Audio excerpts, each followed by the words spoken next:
Okay, hi. Sorry if the wind's a little annoying. I could not be cooped up inside on such a beautiful day. Today I'm so excited because I get to finally crochet with my handmade yarn. In a previous video, I talked all about making this yarn, from getting my sheep sheared to washing and brushing and then actually spinning my own handmade yarn. And today I get to crochet with it. I'm using the first skeins of yarn that I've ever made. You can really see the different thicknesses throughout the yarn when I was still practicing and learning.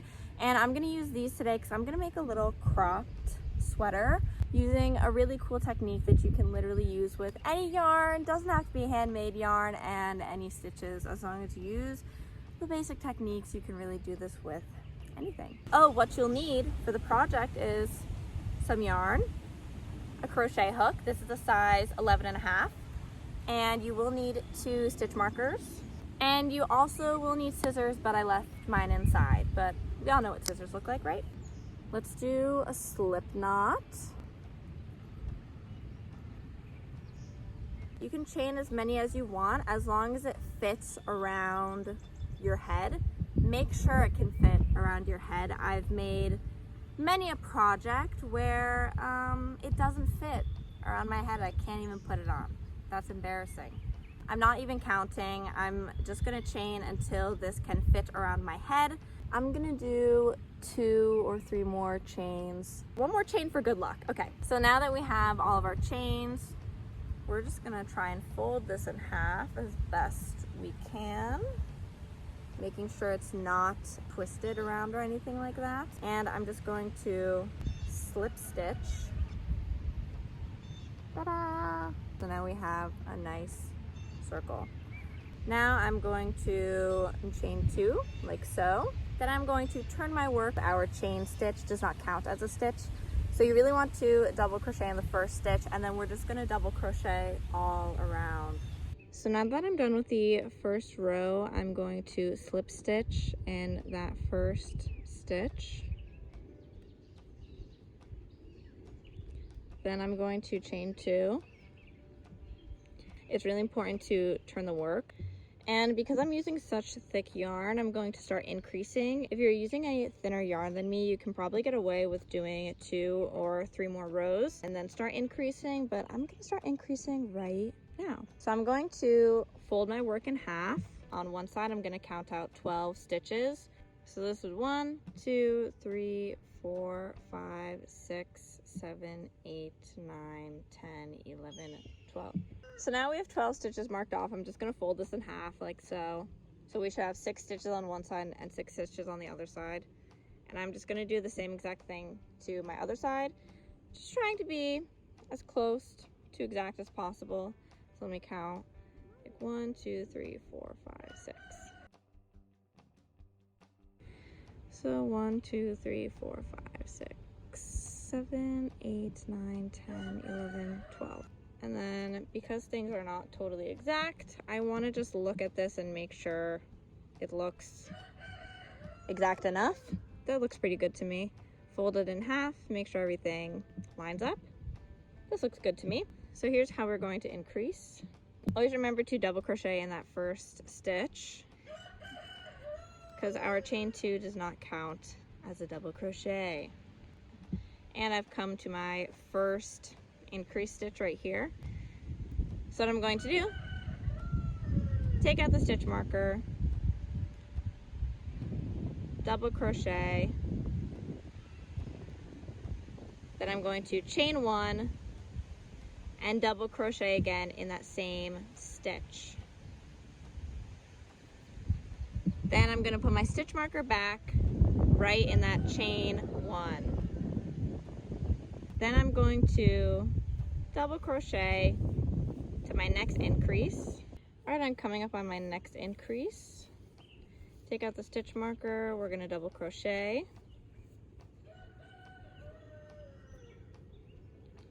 Chain 1, put the stitch marker right in the chain 1, and double crochet again in the same stitch. And I'm gonna do the exact same thing all around, so I'll meet you back here when I'm done with this row. All right, so I'm done with the row. I'm gonna do the same thing, slip stitch into that first stitch. Then I'm going to chain 2. Then I'm gonna turn my work and I will be back when I reach my stitch marker. So before you remember, I put my stitch marker right in that chain 1. So what I'm gonna do is take my stitch marker out. I'm going to double crochet right into that chain 1. I'm going to chain 1 again, put my stitch marker in that chain 1, double crochet again right in the chain 1. I'm going to do that all along this row and then try it on and see what else I got to do. So this is what I have so far. It just looks like a nest, but I'm going to keep increasing for the next like 3 rows and I will meet you back here for the next step. So let's just recap what I did. I did 1 row of just double crochet and then I wound up only doing 3 rows of my increasing. Now we're going to make our arms. So now I'm going to make my armholes. I'm just going to double crochet till I reach my stitch marker. Now that I've made it to my stitch marker, I'm going to take it out and double crochet right into that stitch.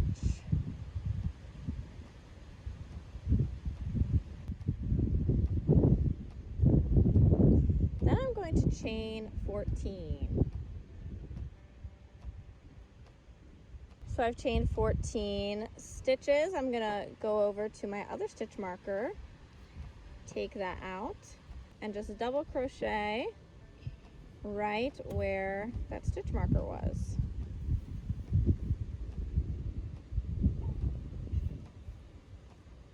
Oh my gosh, the chickens are flying. So you should have something like this. And then I'm gonna do the exact same thing. So I'm going to double crochet to my stitch marker, chain 14, and then double crochet right into my other stitch marker and then finish off my row. We have our 2 armholes. Now I'm just gonna turn my work and I'm gonna double crochet all around. And then when we get to the armhole, we're just going to double crochet in each chain. And we're gonna do that on the other side. And then I'll probably do like 2 or 3 more rows of double crochet. We shall see. And then it's time for the sleeves. This is what I have so far. I only did 2 rows of double crochet on the bottom. And let's put on some arms. Okay, so here's our sleeve situation. I literally did like 5 renditions of this sleeve, so I'm just gonna call it good and let go of my perfectionist brain. I did decide to go with a cuff because uncuffed it was like so like droopy to the point like if I'm eating spaghetti, my sleeve is getting in the marinara sauce. You know what I mean? And that's not the vibe. I really don't want marinara sauce on my one-of-a-kind sweater. For my own protection, I needed to add a little cuff, and I'll show you exactly how I did that on the other side. But I'm gonna make a slip knot, and I'm actually using a number 8 hook just for the first row. So I'm gonna stick my hook in, grab my slip knot, and chain 2.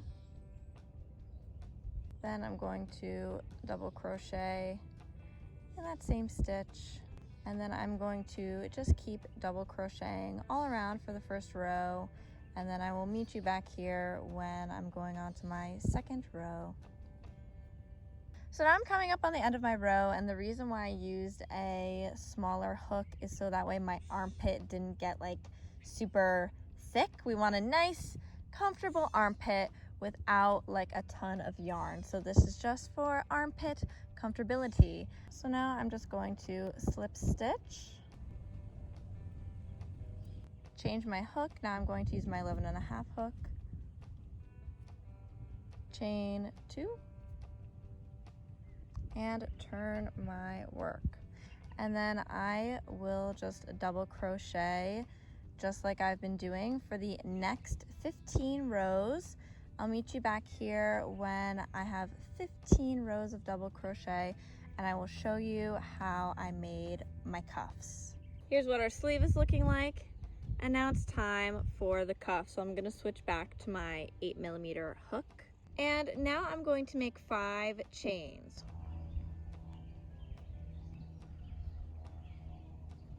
Gonna turn it like so. And I'm going to single crochet down the chains that I just made. And because this is such a large sleeve and I want a small cuff that really fits around my wrist, usually you'd only slip stitch into like the next 2 stitches, but I'm going to slip stitch in the next 4 stitches.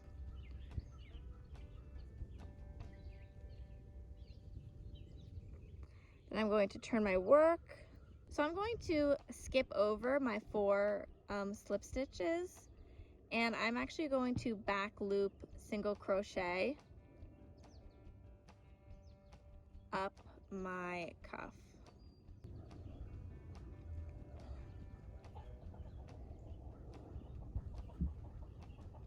Chain 1, back loop single crochet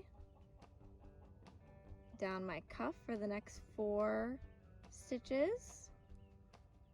Then I am going to slip stitch in the next 4 stitches.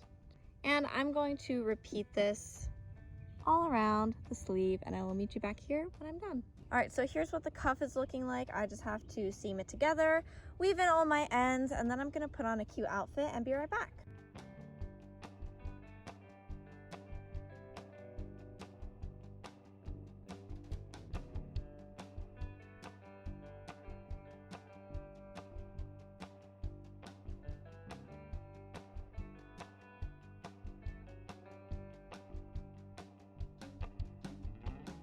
My final thoughts are that I almost have no thoughts. I just feel very complete and very accomplished. I have been thinking of and dreaming of this day for so long, from, you know, washing the wool to picking out the little tiny pieces of grain and grass to make it as clean as possible, and then spinning it and then getting to crochet with it. I'm so impressed with what I made, and I just think that this is really timeless and really cool and really unique, and I've really never seen something quite like this. And I spent a lot of time on Pinterest, but just looking at all the different textures of the yarn, and everything is just so different and interesting, and I will be wearing this for years and years to come. I don't think I will ever get rid of this. And also, can we talk about this outfit?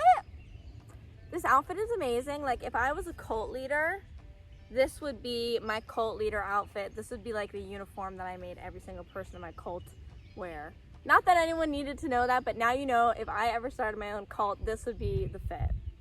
And that's really the only thing my cult is offering, is great outfits. There'd probably be some animals in my cult.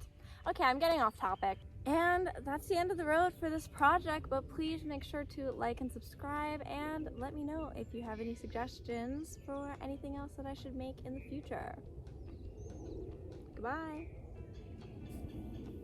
Oh, wait, the lighting here is like really good.